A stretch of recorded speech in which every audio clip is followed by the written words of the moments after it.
a recibirte? Lo mismo para mí, Luis. Primera vez así. Primera vez en entrevistas, sí. Algún saludo en algún estreno y esas cosas, pero por fin me entrevistas, ¿no? No, yo estoy muy contento. Muy contento aparte porque venís a presentar... sos así como un rocker de la literatura de divulgación y ahora venís con esta segunda parte de los días de la violencia. Digo rocker porque publicás un montón, vendés un montón, es así como impactante. Estoy en un buen momento, Novarecio. Digamos que las cosas están funcionando, pero sí es verdad que yo venía publicando mis novelas con cierta regularidad y desde los días de la Revolución, que es el libro anterior a este, se me dio por incursionar en esto de divulgación histórica. Es decir, yo como licenciado en Historia, tratar de llevarle al gran público algunos temas interesantes y actualizados, sobre todo, de historia argentina del siglo XIX, que es como el tema que más me gusta. Total, digo, aparte vos lo contás, aparte de escritor, vos sos licenciado en Historia, enseñás Historia. Claro, se me quedó trunca mi carrera como académico, ponerle que era mi idea original cuando estaba en la facultad. Mi plan, viste esos planes que uno hace en la juventud, era convertirme en un académico, es decir, escribir exclusivamente para mi pequeña comunidad de investigadores. La vida me llevó para otro lado, pero sí me dediqué y me sigo dedicando a la docencia. Entonces, te diría que esa inquietud docente o ese deseo docente es lo que alimenta estos libros. Yo subrayo los libros, ¿te molesta? Porque hay autores que me odian profundamente. Los libros están para hacer lo que uno necesite y yo soy más de tu tipo. Si bien me crié en una casa donde el libro era sagrado como objeto, Sí, claro. hasta había que forrarlo para leerlo Claro. y quitarle el forro cuando uno terminaba, yo soy más de ese...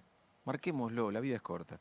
Y aparte, digo, Buenos Aires, lo digo como no porteño, que tiene esas librerías de viejo increíble.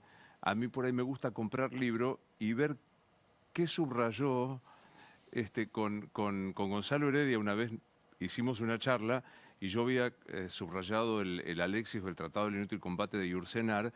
Y yo podía decirte quién era el que había leído, que era la esposa de un médico que estaba enojada por algo con el marido. Y armamos una historia hermosa con eso. Mirá qué lindo. ¿No? Y también es lindo cuando uno encuentra un libro subrayado por uno mismo en otro momento de la vida. Claro. Y no necesariamente coincidís con ese que subrayó, aunque estés en el mismo cuerpo. Claro. Es hasta una suerte de autobiografía lectora, a veces, ¿Ves? la revisión del subrayado. Hagamos un programa de esto. O sea, que nos van a mandar a las 3 de la mañana, pero hagamos un programa de esto. ¿Qué puede salir mal? ¿Cierto? Una de las cosas que subrayé en tu introducción cuando explicás cuál es el objetivo para los que no han visto los días de la Revolución, es que vos ves la historia, el pasado para entender el presente y moverte hacia el futuro. Esa es un poco la idea, ¿no? Esa es mi concepción de la historia, al menos. Por supuesto que a mí me da mucho placer entender el pasado, pero no es un placer que se regodea simplemente en la comprensión, sino hay una cosa instrumental en los que estudiamos historia. O sea, lo que deseamos más profundamente entender es el presente, es decir, movernos en el tiempo, en todo caso. O sea, hay una pretensión de comprensión, de anticipación, de mejor preparación para lo que viene, tomando como material el entendimiento de lo que ya sucedió. Por eso yo siento que los historiadores se mueven sobre el eje del tiempo, no solo en el pasado. Me gusta entenderlo de esa manera, al menos. Y tomaste en este caso de Cepeda a Caseros. Decidiste que este era el corte de este trabajo. Claro, porque en realidad la gran idea que hay detrás de estos libros es preguntarnos un poco cómo se construyó la Argentina. Que hay una primera respuesta más simbólica, más de efeméride, más escolar, que es partir de esta idea de, bueno, nació en 1810 con la Revolución de Mayo, en 1816 con la Independencia. Que está bien a nivel simbólico, pero no está tan bien para entenderlo como proceso histórico. Cualquier Estado-nación demora mucho más en construirse. Te diría que todo el siglo XIX le llevó a la Argentina terminar de ser este país que terminó siendo. Entonces, cortar en 1820 el primer libro, cuando la etapa revolucionaria de separarse de España está más o menos resuelta, me pareció interesante. Y agarrar estas décadas, del 20 al 52, que son muy violentas, muy de conflictos entre provincias, muy de caudillos excluyentes, estilo Facundo Quiroga, estilo Rosas, sobre todo en Buenos Aires. Caseros marca otra linda frontera para parar, porque cae Rosas, Buenos Aires es derrotada, parece encaminarse la posibilidad de dictar una constitución y es como un buen momento para decir, bueno, tomamos aire y después vendrá el tercero. Claro. ¿Viste? Esas como estaciones de tren donde está bueno a veces detenerse antes de seguir. Y lo acabas de decir, y lo contás en el libro, es muy violenta esta etapa. Porque uno tiende a decir, la Argentina tuvo etapas muy violentas. No sé si se reconoce el nivel de violencia de este momento. Es altísimo, es muy primitiva esa violencia. A diferencia, digamos, la década revolucionaria, involuntariamente para los primeros involucrados es violenta. Digo involuntariamente porque los tipos se preparan, eventualmente, ni siquiera se preparan, se separan de España, cuentan con la revolución, pero no cuentan con la guerra de revolución, con las guerras de independencia. Eso los asalta, lo tienen que enfrentar sin que se lo propongan. Pero si querés, son guerras más o menos institucionalizadas. No sé si tal cosa existe, pero son ejércitos con graduaciones, con oficiales, con soldados, con uniformes, con presupuesto, con intendencia. Estas guerras que se van instalando a lo largo de las décadas son mucho más primitivas, mucho más pobres. Es decir, unos pocos gauchos a caballo contra otros pocos gauchos a caballo, y son guerras de exterminio en buena medida. La violencia se naturaliza, el exterminio, la aniquilación del enemigo, se vuelve en una costumbre que antes no estaba y después, afortunadamente, se irá perdiendo. Entonces, al momento de pensar en una palabra que fuera los días de, para darle, podía ser los días de los caudillos o podía ser los días de las provincias, porque no hay un Estado nacional, pero sí hay provincias que son, te diría, lo único que se sostiene a flote. Pero me quedé con esto de, son vidas violentas, las de todos los involucrados, no solo la de los caudillos, sino la de la gente común. Claro. La violencia está en todos lados, en las campañas militares o en la propia Buenos Aires de la Mazorca, suponete. Esto de que tu oposición a Rosas o tu frialdad con Rosas pueda ameritar que la Mazorca te mate, también es una presencia muy ominosa de la violencia. Mirado desde ahora, viste que se suele decir grieta, no creo que no hay que explicar de qué estamos hablando. Bueno, siempre hubo grieta entre los argentinos unitarios y federales, rosistas y urquicistas. ¿Te parece que está bien esa explicación? A mí me parece a veces demasiado simple. En este sentido, Luis, me parece que cuando encontramos una repetición y nos descansamos en la repetición, bueno, hacemos eso, como con fatalidad. Esto es una fatalidad. Siempre fue así. Siempre fue así, por lo tanto siempre seguirá siendo así.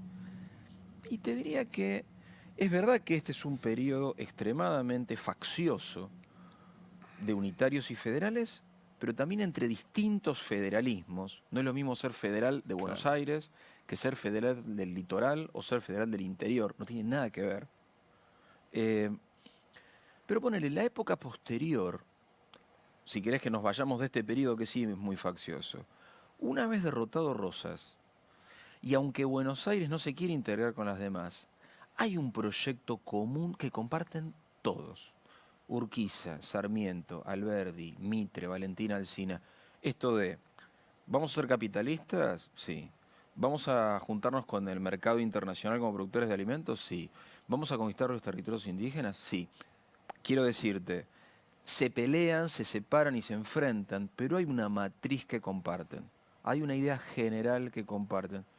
Entonces, se alternan, creo, momentos de ciertos consensos y momentos donde parece no haber ningún consenso. Tal vez el nuestro también es cero consenso, aunque por suerte no tiene la violencia física ni de lejos tiene la legitimidad que tiene en ese periodo o en algunos otros periodos. Ahora, ¿no sentís que hay también un momento de altísima violencia dialéctica hoy día? Sí. Digo, yo sospecho que publicás este libro, por poner un ejemplo de algo que a mí me apasiona en la historia, que es qué pasó con Bolívar y San Martín en Guayaquil y demás, y vos te confesás partidario, si soy argentino, o sea, claro, no te la puedo contar. Y no, y te tengo que reconocer mis dificultades Claro. para cuando me leas, porque mirá, a lo mejor no estás de acuerdo conmigo, pero yo trato de ser lo más objetivo posible, pero tengo también mis afectos o mis simpatías o mi manera de ver el mundo actual que se me contagia a mi manera de Claro. ver el mundo pretérito.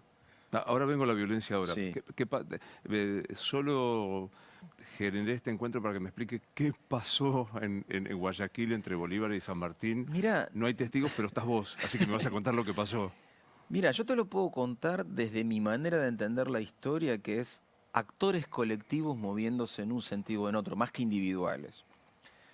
Entonces, suponete, San Martín en Perú la tiene muy fulera, porque él llega, desembarca en la costa, Lima acepta la independencia, y digo acepta la independencia porque Lima es un foco realista muy fuerte. O sea, los blancos peruanos no quieren la independencia. Pero en el interior del Perú y en el Alto Perú, lo que hoy es Bolivia, los realistas son fuertísimos. Y este San Martín, que es de esta época ya, no tiene un Estado detrás. El San Martín que cruza los Andes y libera Chile, sí, tiene un gobierno en Buenos Aires, el directorio. Ahora, el San Martín de 1821 se da vuelta para atrás. Nada. No hay nada. O hay provincias sueltas. Es más, hubo algún reclamo de, che, San Martín venía a pelear acá contra los federales de Artigas. San Martín dijo, no señor, yo no me vuelvo a ese chiquitaje inútil con la campaña de por medio. Entonces, cuando se junten con Bolívar, es muy natural que San Martín le diga, mande usted, maneje esto que nos falta usted, y yo me pongo como su segundo, como su tercero, como su lo que quiera. Ahí agrego, sí, si querés una cosa más personal, que me parece que San Martín era más contenido en su deseo de figuración personal. Le estás diciendo agrandado a Bolívar. No tanto, pero te pregunto esto, Luis, ¿vos te imaginás a San Martín aceptando que un país asuma su apellido No. como nombre? Que se llame, que el Alto Perú se pase a llamar San Martinia. Yo me lo imagino a don José diciendo, no, muchas gracias, pero Todo bien. de ninguna manera. Bolívar, Bolivia. Bolivia es un poco fuerte. Si nos ven nuestros hermanos del norte de Sudamérica, espero que sepan disculpar. Me parece un tipo fantástico. Pero también me parece que había como otro, ¿cómo decirlo? Un show un poco más Claro. expansivo. Más expansivo, es buena esa. Aparte, digo, San Martín llega hasta con modestia de recursos cuando se encuentra. Es que llega desgastado por esto de, tengo la costa del Perú, pero la sierra es de los realistas y no tengo manera de entrar. Y con los recursos, te diría, más chilenos que rioplatenses a esa altura. O sea, las fuerzas con las que cuenta. Por supuesto que todavía tiene granaderos a caballo, por decirte, tiene parte de su ejército de los Andes. Pero en la composición de ese ejército ha ido cambiando. Y no tiene el respaldo, o sea, tiene su conocimiento, todo lo que vos quieras, pero esos ejércitos son objetos, son instrumentos extremadamente caros de sostener. Por algo, las guerras que vienen después son guerras mucho más baratas.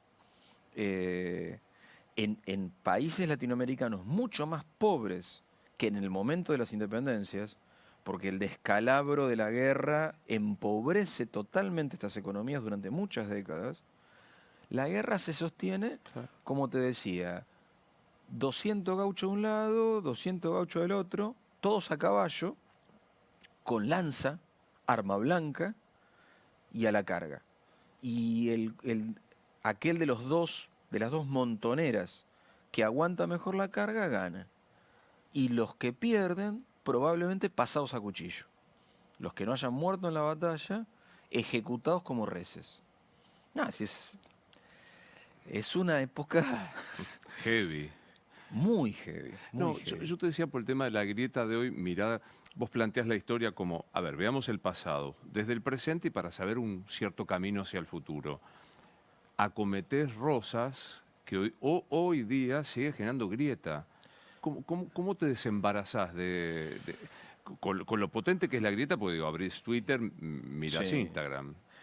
Mira, justamente tratando de entender a Rosas en 1830, no en 2024, es inevitable que usemos la historia como un garrote. Sí, claro. La historia como ciencia, te diría que casi nació en buena medida como con un deseo, che, voy a ir a buscar al pasado argumentos para ganar la discusión en el presente. Eso es inevitable. Ahora, en ese pasaje dialéctico, uno no debe cometer el anacronismo de poner esos tipos en un contexto que no poseen, sino tienen que entenderlos en su contexto, y eso te baja la espuma al momento de pensar a Rosas. Si vos en la década de 1930 estás enojadísimo con los liberales y con el modelo agroexportador y sentís que no debiste tener tanto trato con Inglaterra, vas y descubrís que Rosas era un ferviente patriota y un defensor de la soberanía nacional. Ni sí ni no, el tipo vive en otro tiempo. Entonces, es cierto que Rosas, por ejemplo, en la batalla de la Vuelta de Obligado, intentará frenar los barcos ingleses y franceses que remontan el Paraná. Ahora, intenta frenarlos por defender la soberanía o porque prefieren, tanto porteño, que esas mercaderías paguen impuestos en la aduana de Buenos Aires y no en las aduanas santafesinas, entrerrianas o correntinas. Porque la libre navegación es una pelea feroz. Y del mismo modo, ¿acaso los líderes del litoral son antipatria? Porque vean con buenos ojos que los barcos sigan. O el mismo Rosas que en un momento dice, che, tenemos que pagar el préstamo de la Baring de los años Mm. rivadavianos. ¿Por qué no negocian esas islas Malvinas, que las tienen los ingleses, nos las arrebataron hace unos años, a ver si nos aceptan esas islas ¿Cómo como pago? compensación? Eso no lo vuelve una antipatria, lo vuelve un líder político barajando opciones. Y esas islas que quedan así de lejos no tienen el significado simbólico que tendrán en el siglo XX. Ese es el error, ¿no? Leer con los símbolos o con los géneros literarios de hoy aquello. Para mí es un error muy grave y ese sí me parece que es un síntoma muy de nuestros tiempos. Como si el pasado, como si necesitáramos leer el pasado con nuestros ojos exclusivamente del presente y nos costara entender que era gente distinta. Eh, no sé, otro ejemplo te doy. Durante todos estos años y los posteriores, el mundo blanco va a avanzar sangrientamente sobre el mundo indígena hasta destrozarlo. Para nuestros ojos actuales eso es un atropello. Y está muy bien. Para los ojos del siglo XIX es lo más normal del mundo. Esas tierras, la fertilidad, la oportunidad de esas tierras, hacen que todos estén de acuerdo con que hay que arrebatárselos a los indígenas. Entonces, que nosotros hoy tengamos una mirada más valorativa del otro distinto a nosotros, está muy bueno y hasta nos constituye en quienes somos. Pero no siempre fuimos iguales. Borrar el cambio, borrar el pasado es borrar lo que hemos cambiado. Y al borrarlo, hasta perdemos de vista lo que hemos hecho bien. ¿Viste esas series en las que te encontrás una diversidad étnica en la nobleza inglesa Mm.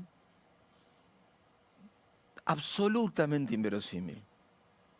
¿Con qué tiene que ver que los productores, directores emitan ese mensaje? Nos molestan la falta de diversidad, seamos diversos. No, un momento, hoy somos diversos y está bueno. Es un cambio que generamos, pero es de un cambio aquello. que generamos y costó mucho laburo este cambio. Entonces, conozcamos la distancia entre ese pasado que nos disgusta o nos tensiona o nos desagrada y esto que somos hoy. Porque aparte, el ser humano cambia siempre. Vamos a seguir cambiando. Entonces, estemos alerta a cómo cambiamos y nos agradó para no correr el riesgo de seguir cambiando hacia donde no nos agrade. Pepe, quiero resaltar, si fuera el libro lo subrayaría, borrar el pasado es borrar el cambio, digamos, porque si no existió aquello, ¿cómo es que viraste a esto otro? Claro, Que decís que está bueno. que está bueno porque además lo contrario es considerar perpetuo lo que tengo hoy. Claro. Y es no advertir que hay todo un trabajo para esto. Hay un montón de gente que se esforzó mucho para que las cosas fueran de este modo, en ámbitos muy diversos. Digo, de las cosas que nos gustan de nuestro presente, de las cosas que nos parecen bien de nuestro presente. Pero no tenemos que borrar la diferencia, tenemos que entenderla, explicarla, recorrerla y sobre todo, me parece, Luis, a sabiendas de que los cambios son... lo único perpetuo es el cambio. Entonces, esto es sentir, esto no se toca, no hay manera. Muchas sociedades han intentado cristalizar el tiempo. La Revolución Francesa, por ejemplo, que se pone a contar los años de cero. Fíjate qué fe que se tenían, Wow. que dijeron, no, ¿qué 1791? Empezamos. Año 1. Y le cambiamos el nombre a los meses. Toda utopía se siente, no solo se siente totalmente nueva, sino también eterna. De acá en adelante empieza la eternidad. Y no, Máster, no empieza la eternidad.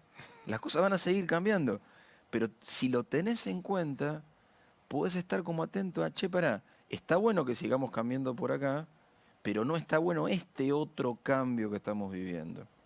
¿No sentís que hay un momento hoy, perdón la generalización superficial, como de intento de la vuelta a un supuesto pasado mejor que tenía valores que compartíamos? Y seguramente es una de las tendencias que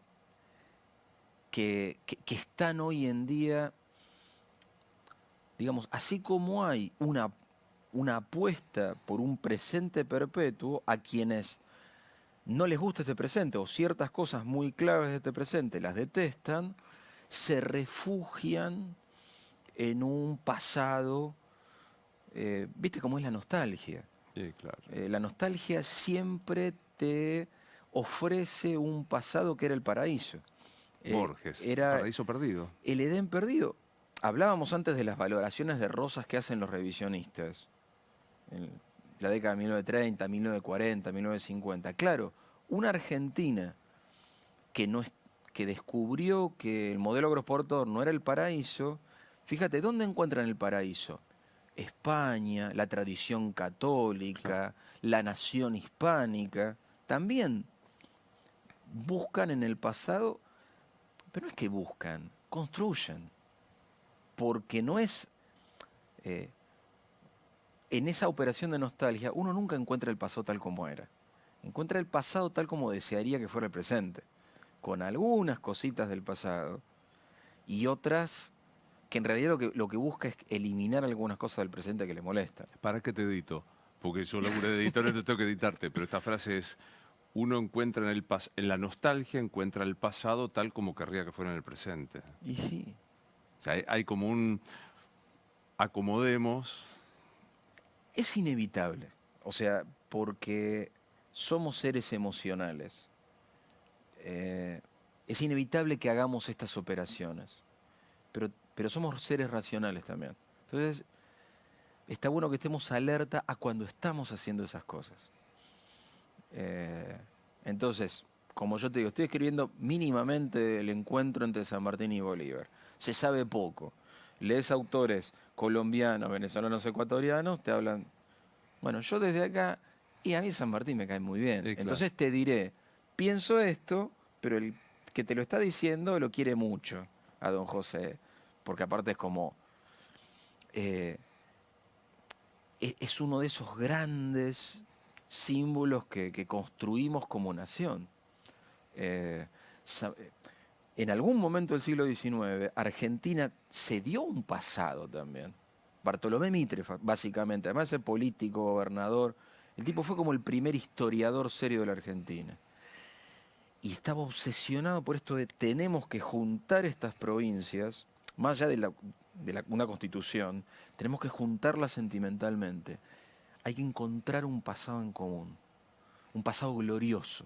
Entonces, siempre fuimos argentinos, invento de don Bartolomé, siempre amamos la libertad,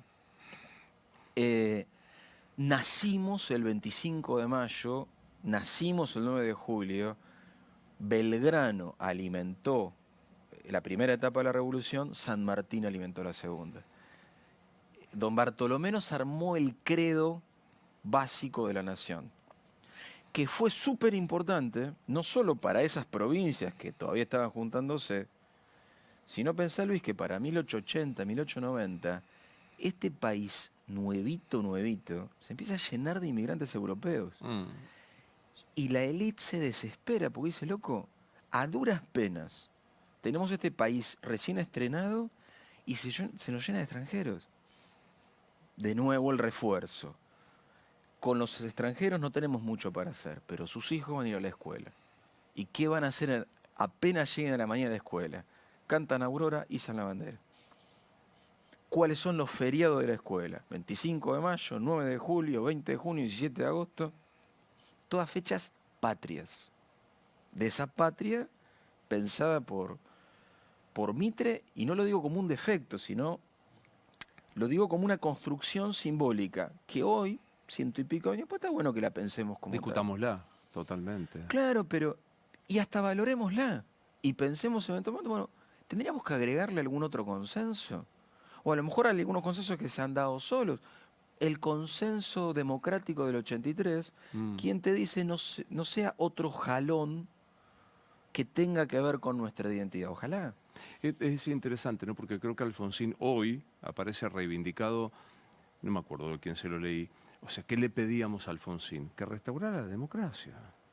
Y vaya que lo consiguió. O sea, en aquel momento, bueno, nosotros somos de la misma generación, lo vivimos, que estaba en peligro, o sea, se sentía real que era una posibilidad que no siguiera la democracia. Es que recontra real. Pero es que uno se acostumbra, volvemos a esta cuestión de uno se va acostumbrando. Claro. Y proyecta al pasado el presente. Hoy en día nos parece recontra natural que las instituciones de la República nos gusta más, nos gusta menos cómo funcionan, pero nadie las pone en duda. Realmente nadie las pone en duda, creo. Sí, hay alguna ahí por ahí perdido, pero que uno lo mira como un pero extraño. Pero justamente lo ves como raro, por el contraste te llama la atención. Pero en el 83 no era así, o en el 85. No. Y mirá que hubo una serie de batallas en distintas áreas de ese gobierno de Alfonsín. No solo la continuidad de la democracia, toda la cuestión de los derechos humanos, la modernización sociocivil de la ley de divorcio, la patria potestad compartida, los conflictos que eso le significó con la iglesia, por decirte otra esfera menos evidente, pero también muy importante. ¿Cómo Alfonsín también me cae muy bien, aclaro a los televidentes. Y estamos complicados. O sea, nos caen dos bien. San Martín y Alfonsín, a los dos nos caen bien. Bien. Haremos todo el esfuerzo para... No pienso hacer ningún esfuerzo. ¿Y cómo sentís cuando hoy se discuten algunas de estas cosas? Divorcio, o sea, pues ya no solo matrimonio igualitario, que es más reciente, identidad de género, discurso de defensa de las mujeres, hasta alguien se atreve a discutir el divorcio. Mira, me parece... Trato de diferenciar mi primera reacción de mi segunda reacción. Mi primera reacción es la incredulidad. Pero la incredulidad tiene patas cortas. Quiero decirte, bueno, a ver, ¿por qué pasan estas cosas? O sea, ¿por qué algunos consensos que parecían total y completamente definidos por lo menos muestran una mínima fisura por la que emerge algo así de raro y extemporáneo? Mi interpretación, y esto, Luis, es que a veces está bueno que seamos más cuidadosos cuando verbalizamos nuestros consensos. A ver cómo lo podría explicar mejor. La mayoría de nosotros estamos muy de acuerdo en una serie de cosas, pero a veces creo que cometemos el error de no advertir que hay gente que no está del todo de acuerdo con nosotros. Y creo que tenemos la sociedad abierta, plural, diversa, tiene que encontrar maneras de que esa gente se pueda expresar sin que les caiga una condena atroz. No estoy hablando de las expresiones más extremas de eso, sino las intermedias. O sea, hay veces siento que cuando decimos, bueno, de esto no se habla más, porque tenemos un consenso, algo en mí me dice, sigámoslo hablando, igual. Sigámoslo hablando y no nos preocupemos demasiado porque alguien esté ligeramente en desacuerdo con nosotros. Pero ¿por qué pienso esto? Porque pienso que cuando hay un silencio demasiado extendido, en los extremos emergen discursos rabiosamente facciosos, pero no es que se alimentan solo del extremo, sino que toman algo de esos intermedios silenciados. Es una simple... Pero me parece súper interesante, porque, digamos, esta actitud de decir, claro, para una, creo, una mayoría, hay cosas que ya está, que no se discuten más. Es un error creer eso porque provocas aquello otro. Yo siento que estamos cosechando en un punto, involuntariamente, como haber supuesto que ciertos consensos estaban totalmente blindados, y a lo mejor no estaban tan blindados. Pero al actuar como si sí lo fueran, quedó como ciertas dudas, cierto resentimiento, cierta frustración de no poder estar parcialmente en desacuerdo, y eso se convierte en combustible de gente que está todavía mucho más... Gente que sí está absolutamente en la periferia. Me parece que pasa en distintos temas, no solo en la política, sino en cuestiones identitarias, en cuestiones de lenguaje, en cuestiones religiosas. Y en ese sentido me parece que los grandes consensos, está bueno que se construyan o que partan de la base de que no necesariamente estamos tan de acuerdo. Aunque nosotros sí lo estemos, partamos de la base de que... No sé cómo explicarlo mejor. Pero se entiende perfecto. ¿Se entiende? Esta, no quiero ser superioridad, pero esta convicción de que está bien no discutir esto alimenta o filtra esto, ¿no? Yo creo que es preferible seguir discutiéndolo un poquito y no sentir, bueno, ya está, ya monopolizamos Claro. la mirada correcta sobre este tema. Creo que ese es el gran problema de la corrección política en el ámbito que sea. El instalarnos en el monopolio. Porque la humanidad es muy diversa. Pero siempre es diversa. Es diversa en lo que nos gusta y es diversa en lo que no nos gusta también. Claro. Entonces, si nos instalamos en el monopolio, ese monopolio es una construcción, no es real. Entonces, pero si partimos de la base de monopolizar la virtud, no importa cuál virtud, el que no se siente del todo conforme se frustra, se resiente y le entrega esa frustración a un energúmeno que está... Violentamente. Violentamente, irreflexivamente, emocionalmente. Y creo que a Occidente le pasa eso en este momento, en distintos ámbitos. Pero por ahora no hemos logrado salir del simple asombro. Claro. ¿Cómo puede ser? ¿Cómo puede estar pasando esto? Por eso te decía... Primera reacción. Que la primera reacción tiene patas cortas, porque... ¿Cómo puede ser? Bueno, loco, pasa. ¿Qué podemos hacer distinto para que pase menos? ¿Lo envidias al historiador, al Sacheri dentro de 50 años, que tenga que contar este tiempo con Milei? Yo creo que va a ser... Yo creo que es interesante. ¿El Sacheri o Milei? ¿El Sacheri o Milei? No, esta Argentina, digamos, te digo mi experiencia personal. a esta altura del año pasado, de 2023, yo no me imaginaba un balotaje Massa-Milei. No, De ninguna manera me lo imaginaba. Y mucho menos me imaginaba un triunfo de Milei. Sinceramente no estaba en mis cálculos. Me prefiero quedar con esto de la sociedad argentina me sorprende completamente. Me sorprendió con esa segunda vuelta, me sorprendió con el triunfo de Milei. Eh, digamos, prefiero pensar en general este periodo como toda una exploración de la Argentina en una dirección las últimas 2 décadas, ponele. Ojo que cuando uno tiene la cabeza muy histórica, se equivoca mucho también en el análisis del corto plazo. Yo siento que algo ha cambiado en estos últimos 2 o 3 años. Gobierno de Fernández, pandemia, emergencia de este sector de Milei. O mejor dicho, la emergencia de Milei creo que es como el síntoma de superficie de un cambio más profundo. El agotamiento de ciertas líneas, el llegar hasta un punto en algunas cosas que la sociedad diga, no quiero ir más por acá, voy por otro lado. Dentro de 50 años ya voy a estar muerto, pero me gustaría estar como para como poder... para ver. Pero ves a nivel planetario, a nivel local, una discusión sobre, sí, creo que la discusión está sobre la democracia liberal tal cual la concebíamos con un riesgo de...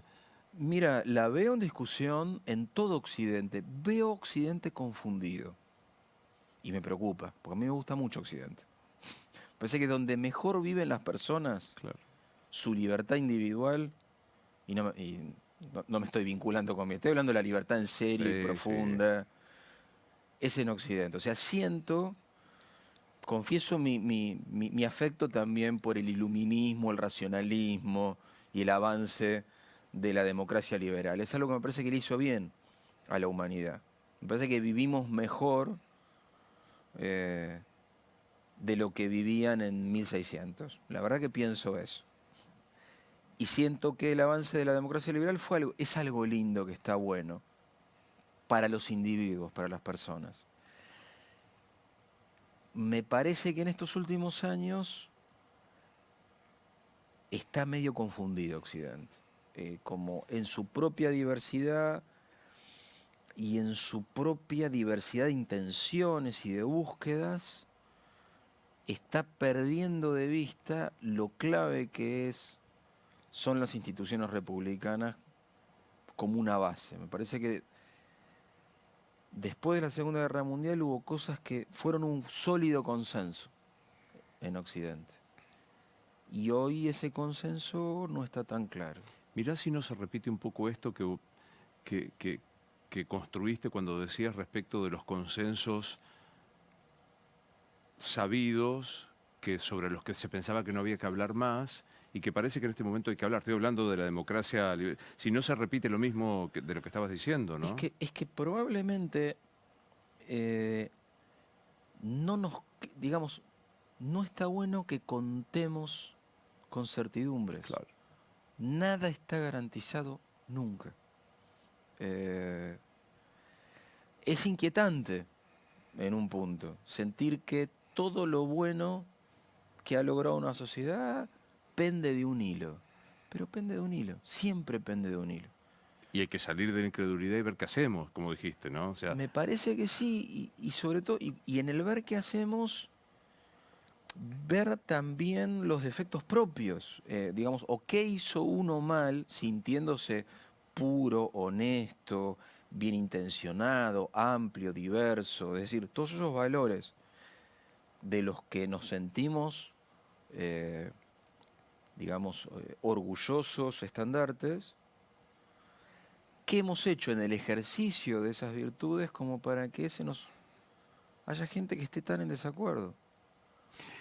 cuando venías, la gente de la editorial me mandó gentilmente el libro y con una presentación hermosa. Y me decían, porque viste que Sacheri es un tipo exitoso. Pasaste los 50, ¿qué es el éxito?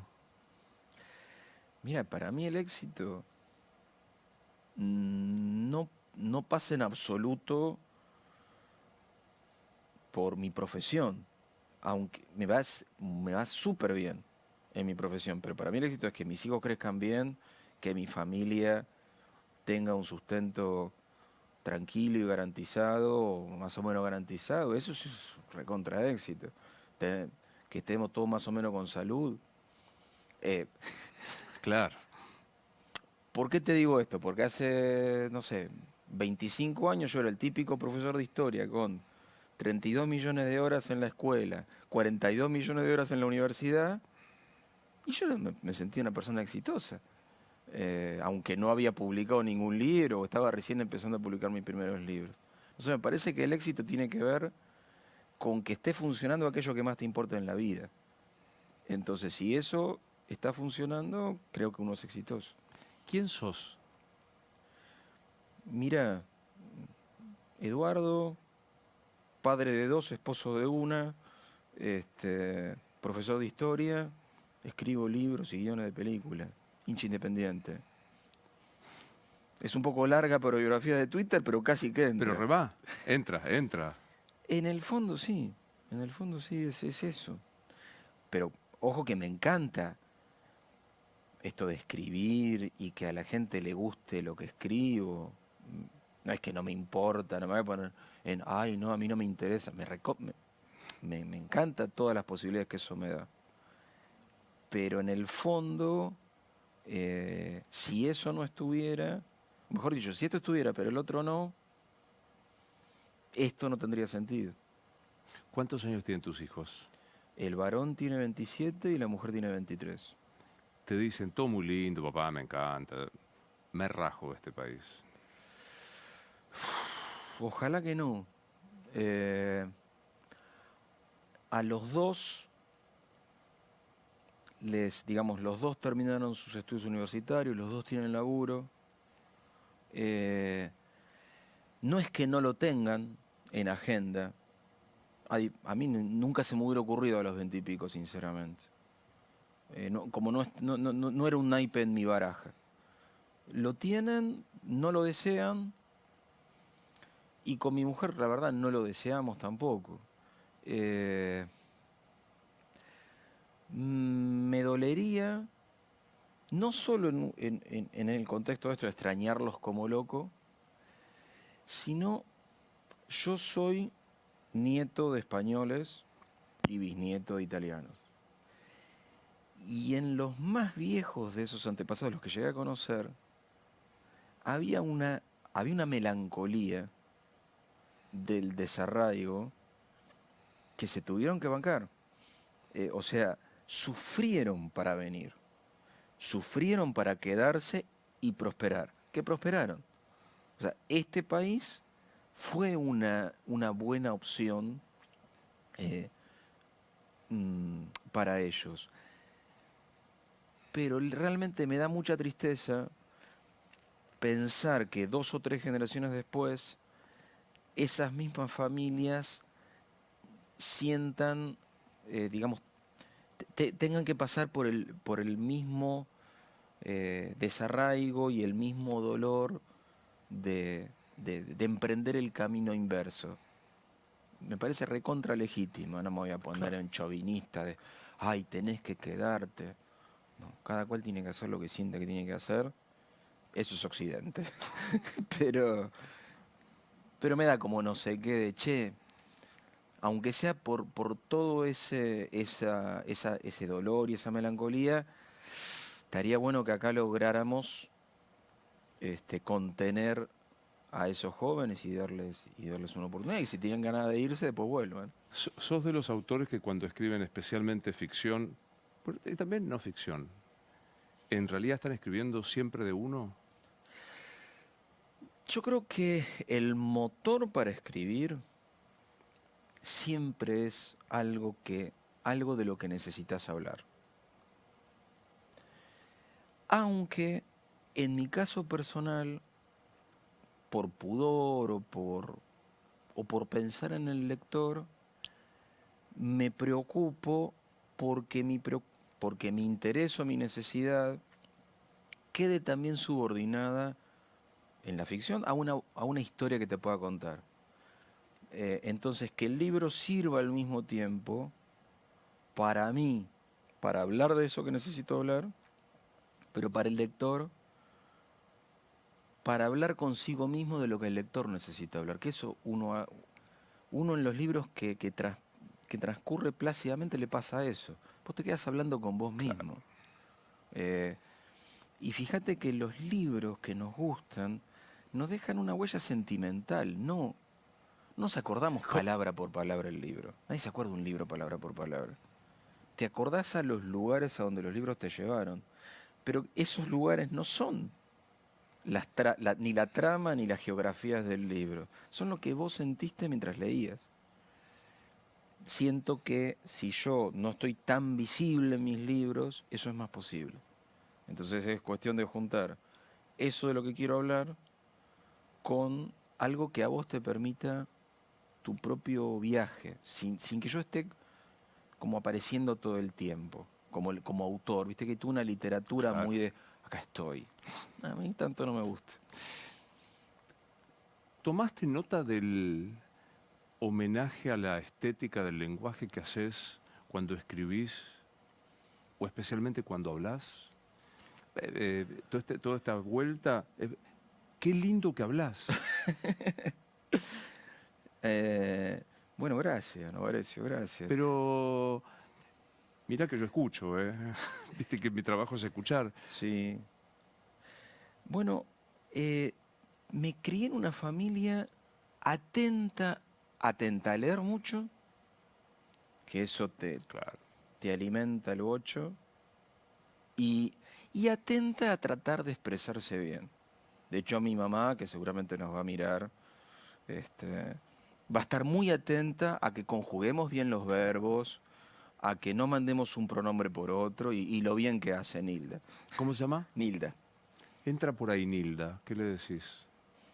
Va a estar encantada de verte porque se pasa viendo La Nación Más. Qué genia. Pero sos de los que son capaces de decir sentimientos por aquellos a los que ama. Sí, digamos que sí, aunque soy muy pudoroso. Y te diría que la escritura es precisamente el jeite que encontré como para poder expresar mis sentimientos de una manera que en la vida cotidiana me cuesta más. Por ejemplo, las lágrimas. Digamos, yo no puedo llorar ni de frustración ni de bronca, pero sí de emoción leyendo o escribiendo, o mirando una película, ponele. O sea, el arte me permite sensibilizar mis expresiones de un modo que la vida cotidiana no me permite. Es un re lindo título. La literatura es un jeite para ser impúdico. ¿No es un re lindo título? Seguro. Hasta de una novela. Digo, después fíjate cómo la resolves, pero Ah, bueno, vos sos de eso, que me das el título y todo el trabajo queda para mí, ¿no, Varecio? más vale, más vale. ¿Cuál es el sentido de la vida? Yo creo que tratar de ser todo lo feliz que se pueda y hacer a los que uno tiene alrededor, haciendo a los que uno tiene alrededor lo más felices que pueda. Me parece que hay este individualismo burgués del que me siento partícipe, también incluye un nosotros, no un nosotros épico y Sí. que está recontra, Madre Teresa. que está demasiado llevado al barro, pero sí esto de cuidar a quienes estén alrededor, pero cuidarlos no en un sentido simplemente físico, sino tratar de arreglar, digamos, de alegrarles la vida y arreglarles las dificultades. Me parece que ya con eso, ya con eso. Al contrario, si uno pudiera mínimamente hacer eso, está hecho. Yo tiendo a pensar que la felicidad, que es un hecho individual, se completa con aquello a lo que vos querés, pertenecés, decidís que forma parte de vos, con aquellos. Yo creo que sí. Sí me pasa, te confieso, pensando en este nosotros, que es todo un enigma. Porque todos participamos de diversos nosotros, de diversos colectivos. Y pensando en el libro y esto de la construcción de la Argentina, es la construcción de un nosotros. Sí te confieso que siento en el presente de mi país que es muy difícil contemplar un nosotros donde todos nos sintamos cómodos. Me parece que hay como una cosa de recíprocas exclusiones que dificultan esa noción de colectividad que está buena. Claro. Fíjate, la logramos en el fútbol. En el fútbol de la selección argentina y casi no, creo que en ningún otro lado. Fíjate, esa experiencia colectiva que fue el Mundial y los festejos del Mundial, ¿viste esos festejos multitudinarios y recontrapacíficos? Eran 5 millones de personas en la calle esperando que pasaran los jugadores que no pasaron Que fueron por otro lado, claro. y no pasó nada. Siento que fue como, no encuentro, te diría en los últimos años, pero desde hace mucho, una instancia de reconocimiento de nos pasa lo mismo, sentimos lo mismo, disfrutamos lo mismo y después nos vamos a casa. Es una pena que no tengamos otra. Sin duda. Bueno, este es el último libro de Eduardo que recomendamos mucho. Viste que no hablé nada de fútbol, aunque es una de tus pasiones, porque tengo menos fútbol que la revista para ti. Se sabe. Se sabe. Encima sos de Independiente y a mí me cuesta. Me preocupa ese encima sos de Independiente. Porque digo, sé poco de fútbol. Sí. Y esta pasión, estoy rodeado de gente independiente que siente como un fuego sagrado, caigamos en el lugar común. Sí.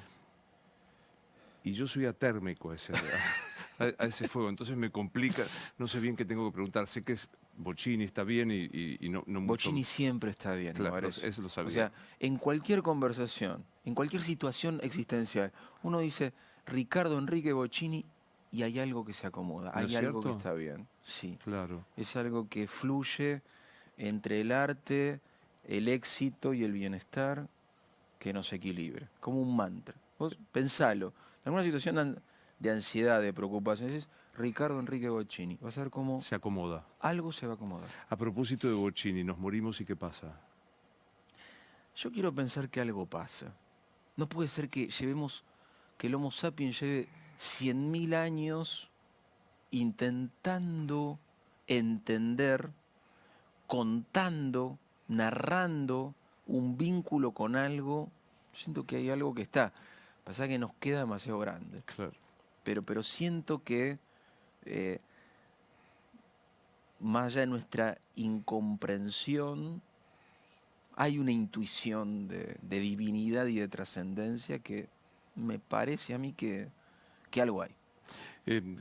Para la próxima que vengas, porque auguro Bueno, que no nos te vuelva- pases 15 años hasta la próxima vez que me invites, ¿no? No, Horacio? es Te pido, por verdad. Y favor. aparte, de verdad, he disfrutado escucharte mucho. Para la próxima que venga volveré a preguntarte por Nos Morimos y qué pasa, porque es mi mantra de este programa. Darío Stanraiver solía decirme no pasa nada, que yo qué. Y últimamente me está empezando, me ha dicho, bueno, pero yo no sé si por el temor, por la proximidad, pero estaría re bueno que pasara algo. Yo creo que sí. Puede ser que, viste que no hay ateos en las trincheras y la vejez es una trinchera. ¿Te jode el paso del tiempo? Eh, sí. Sí, digamos, te iba a decir que no. Tengo 56. Mi vida todavía no ha cambiado tanto. Mi vida cotidiana en relación a cuando tenía 20. Pero ponele, pienso en las edades de mis hijos y ahí sí veo toda un área de mi vida que está clausurada. Criar hijos, ya está. Y fue algo bellísimo, pero ya está. Entonces sí, te puedo decir que me jode el paso del tiempo. Y creo que uno de los grandes desafíos es cómo envejecer. Es esto de hacerlo con dignidad, pero no con dignidad, porque nos pueden pasar 1000 cosas, pero sin resentimiento, sin enojo, con resignación, en la mejor versión de la resignación, de ver qué me queda todavía por hacer. Me parece que es como el gran desafío, de cuando uno empieza a despedirse. Lo digo así, parece un montón, pero uno empieza a despedirse. Pero es. Era un riesgo invitarte, a lo mejor por eso se aletargó, porque a mí me gusta dialogar con este autor. Ha sido con creces un placer dialogar de esta manera. Y no dejes de mandarle un beso a Nilda. Bueno, hecho. Gracias. ¿Sabías que el precio del oro nunca había estado tan alto? Es el momento de hacer valer tu oro, alhajas, relojes, brillantes, monedas de oro, lingotes. ¿Dónde? En Joyería El Tasador. Joyería El Tasador, buena gente, expertos técnicos que tasan el acto y pagan en efectivo. Joyería El Tasador, 0800-222-8273. 0800-222-8273. Joyería El Tasador. Toda una vida dedicados a las joyas. Pensá vender al mejor precio. Visitanos. Joyería El Tasador. Avenida Corrientes 2810, esquina Pueyrredón. Joyería El Tasador. Tu tasador, mi tasador.